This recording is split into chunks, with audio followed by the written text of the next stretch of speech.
Kobe, how are you? What's up, brother? How you doing, man? Good, man. Good. I'm happy to finally be talking with you, man. Well, let's just kind of jump into your fight, man. It's been about 40 days since your fight. How'd you feel about your performance? Uh, B minus. I could have done them a lot worse. I would say overall probably like a 6 out of 10 for me in comparison to what I do here in the gym at Xtreme or at the PI. But also, the adrenaline. There's a lot that goes into the fight. A lot of emotions. I moved out here. I don't have a social life really. Don't have very many friends. You know, don't talk to my family much to, chase the dream. So I really expect to dominate. You know, but we'll take it. Solid. Yeah, I mean, it was nerves. It was your professional debut. Do you think like your nerves kind of helped with that? Uh, I think the nerves are always been there my whole life. I've been wrestling since I was 4. So, at 4 years old, they just throw you in the circle, and make you go. And I don't think it's really as nerve-wracking as those experiences that I had growing up and all the times that I've competed and lost. And, like I was a 2-time All-American in Division II, but I choked in the quarterfinals twice. So, like, I've already dealt with all the nerves that you could probably have. Right. And also having a lump in my throat from being a poor Midwest fucking hillbilly. Hybrid. I'm a hybrid. I'm like right in between a hillbilly and white trash, like it's a bad spot to be in. What was your game plan going into your fight? Really just chuck the leather up top and box with them and make him think that it's a striking match, and as soon as he forgets about the striking, go to the close quarters killing weapon, the wrestling and the grappling. And I had a rear naked choke in the first round. I got greedy, tried to switch to a head and arm choke, kind of lost him there. Or else I think I would have got the finish in the first. And I think I got the finish with the ground and pound in the first round, and the ref just was ill educated and wasn't sure what the hell was going on. So I think I should have had a first round finish, to be honest. And I probably have a better feeling about the performance if I would have got that first round finish as opposed to second round. Didn't really have a good angle for the elbows or the ground and pound, so I couldn't smash them. So I had to use my arms to keep the crucifix. So you fought 7 times as an amateur. What was the decision to go pro? I moved to Xtreme Couture with $4. Drove out here. It's like I've already sparred a lot of the top guys in PFL, UFC, Bellator. A lot of my training partners, guys that I emulate and try to mold myself after, are already in the UFC and the top promotions, and they were giving me a lot of feedback saying, "Man, you're a professional, not a amateur fighter."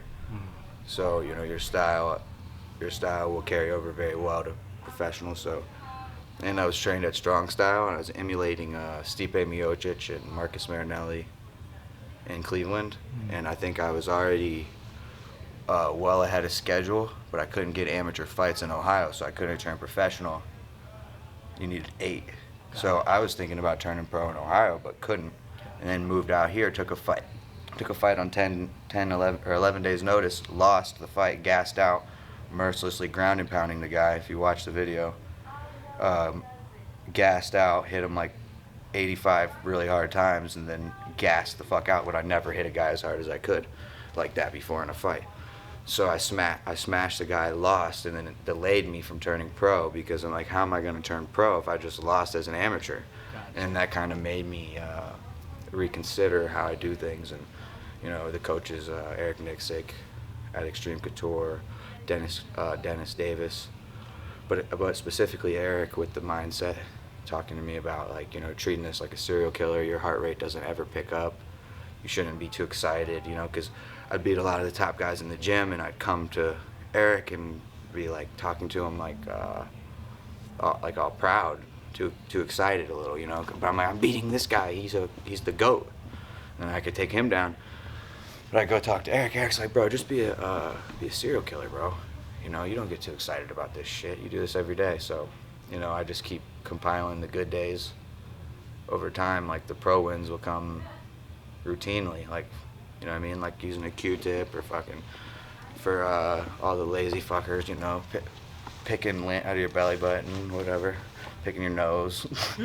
That's how I'm trying to make the pro wins look, you know, like effortless. Pisses me off that I can't finish the guy in the first, like I should be able to finish them right away, you know, but I'm a pinner in wrestling. I like to get pins and get bonus points for my team, so in this, I'm doing the same exact shit, you know.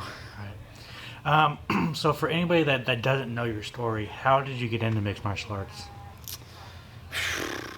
It's a crazy one.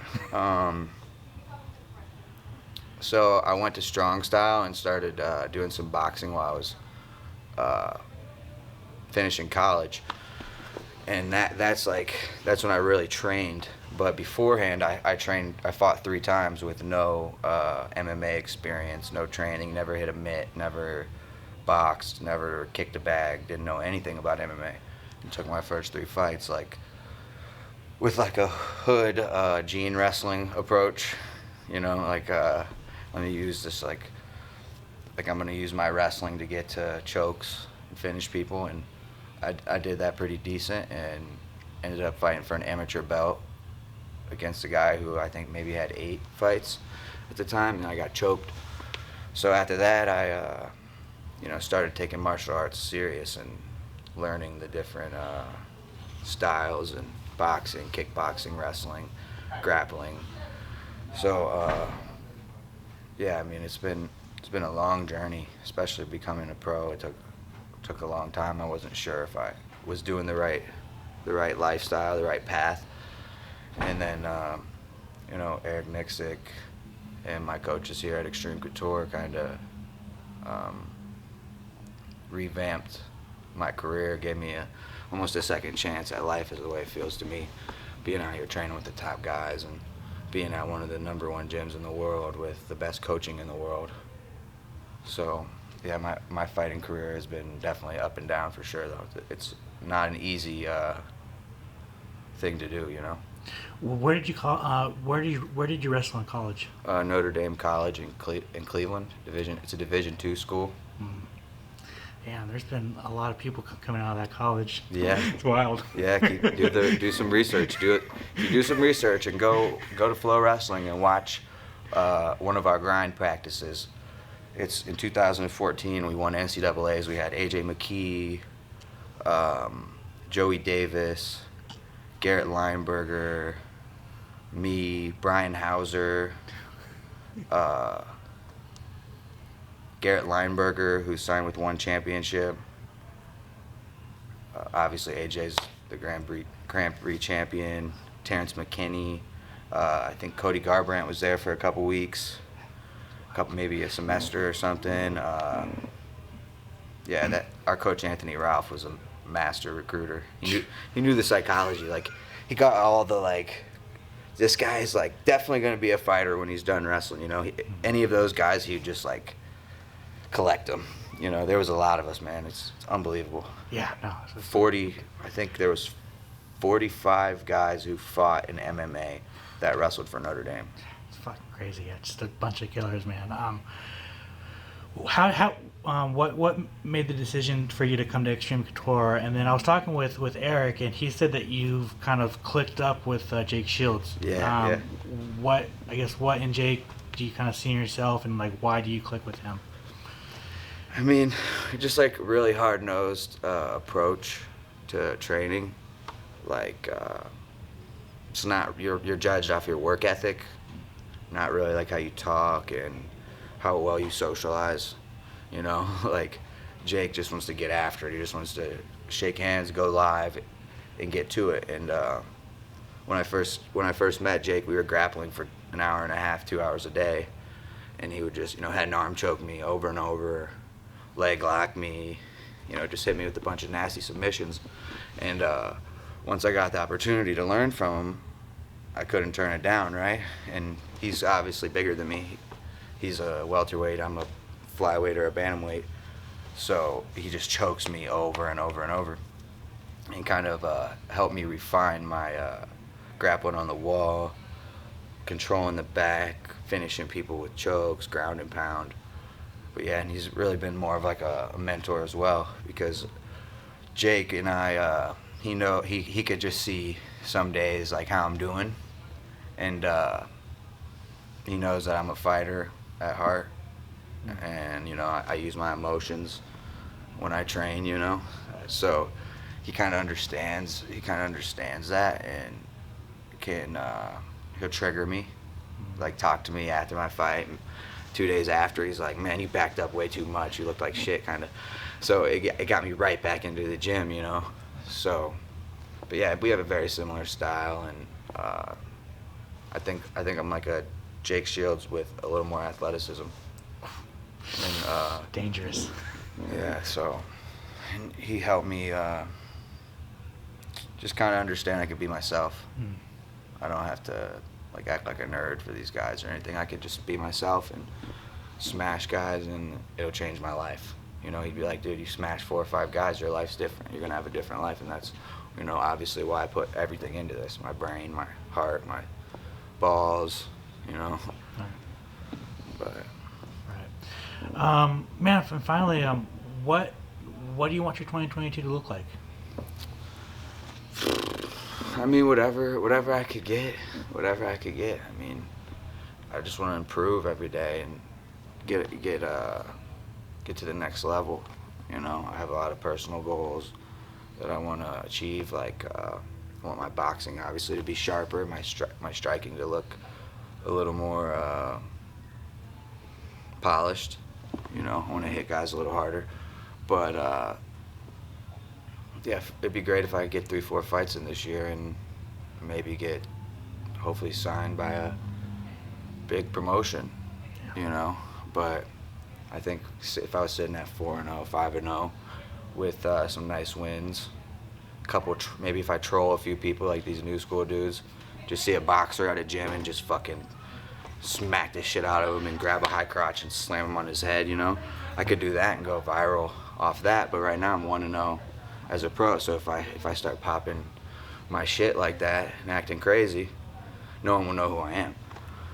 So when I'm 4-0, 5-0, sitting outside of the door, maybe then I could get a little bit, more ignorant, but get a couple trolls going. I don't know. I guess that's a new thing. Right. Yeah, for sure. You don't even have to be good at rapping, and you can be the best rapper. You don't even have to be able to box, and you can be the best boxer. So, I'm taking notes. For sure, man. These cheating for sure. fuckers. Actually, I lied. I got one more. Where did your nickname, the Don, come from? So I come from a long line of Dons. Like, my dad's name's Don, my grandfather's name's Don.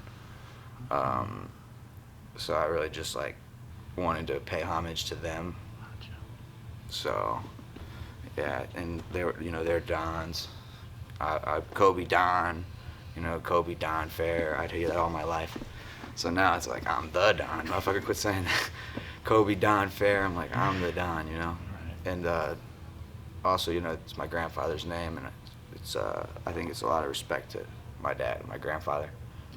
Awesome, man. Awesome. Well, thank you so much for your time, Cobey. I really appreciate it, man. If you want to plug your social media, plug any sponsors you got, if you want to thank somebody, the floor is yours, man. Yeah, go follow me at Cobey the Don on Instagram. I want to thank Gorilla Sportswear. I want to thank Cadillac Fitness in Akron, Ohio. I also want to thank Roman Isbell, my manager at Roman Athletic Institution, and Eric Nixick over at Xtreme Couture for obviously opening the doors here for me and helping guide me and giving me the resources to improve